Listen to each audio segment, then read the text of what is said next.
Kirsten Monson, founder of Natural Wellness Living, and I love celebrating the good things of the earth. My goal is to help you feel well and stay well. And this is the first video I've ever made, but I decided to do natural yeast as the topic because I feel that it's so foundational. So did you know that yeast you buy in a store, if you like baking bread at home, the yeast you're buying that looks like this is actually not a natural product.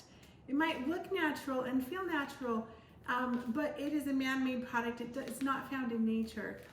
For 6,000 years, people baked bread using natural yeast, which is simply fermented flour and water. Here's my natural yeast. It looks like this.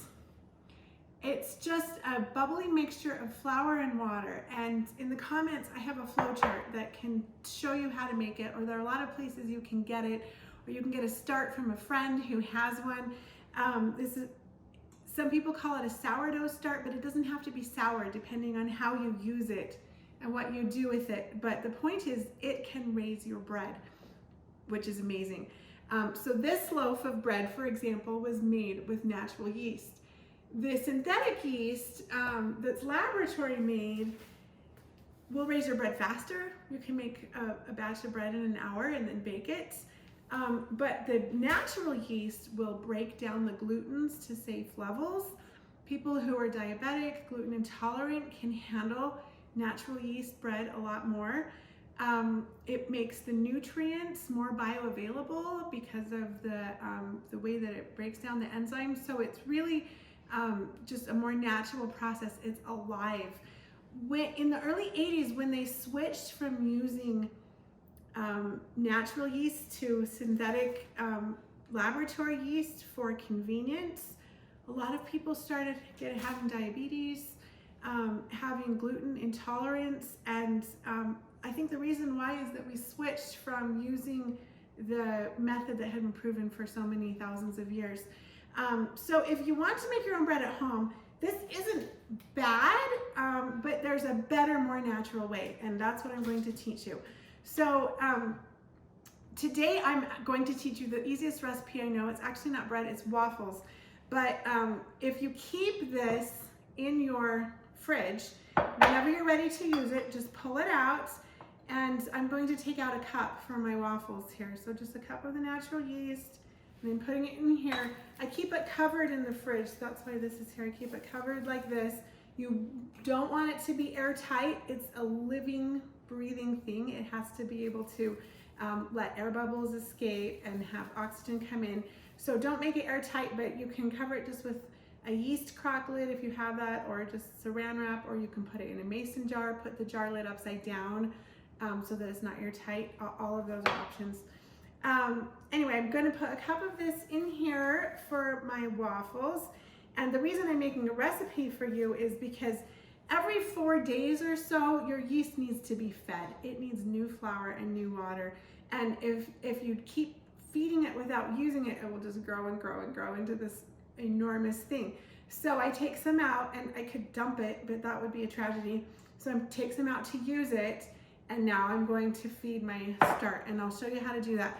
You feed your start with a 1-1-1 ratio of flour and water and the start. So I had about that much start left in my jar. I'm putting in about that much more flour. You don't really have to measure it. I'm not counting, I'm just eyeballing it. And then I put in that much more water to top off my start. So equal parts leftover start, flour and water, and then I just stir it up. Some people like their start really thick, so it's hard to stir.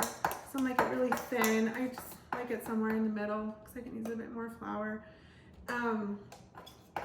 So now I've fed my start with a 1-1-1 ratio. It's ready to go back in the fridge for about 4 days till I want to use it again. Unless I use it again in the meantime, you can do that. If you take it out of your fridge, it has a little brown water on the top, perfectly natural, normal. That's just the waste product from the yeast working. You just dump the brown water in the sink and then stir it up and start to use it.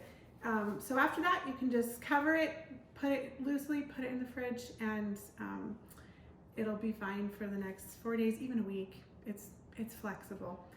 Okay, so this is how I'm going to use the cup of start. I put an egg in. I just put it in this cup. I am going to use an egg, a little salt. I don't measure. Just little egg, little salt, little oil for this waffle, and some coconut sugar. I like coconut sugar because it has a low glycemic index. So it's not going to make your blood sugar spike. I feel better about giving it to my kids. You can use other brown sugar. You can use regular sugar. You can use a lot of things. I just like the coconut sugar. I think it smells so good for bread products. So I just mix it up. I didn't measure. It was maybe like a half a teaspoon of salt and a tablespoon of oil and tablespoon of coconut sugar. But again, it's really flexible. Don't panic. This is all just the good things of the earth. Put them together. They will taste good. They will make you feel good. You really don't need to worry about it too much. So then I just take this, pour a little bit in the middle of my waffle iron, and bake it like normal. They're yummiest if you eat them hot. They come out nice and crispy. If you let them sit for a while, they start to get a little soggy.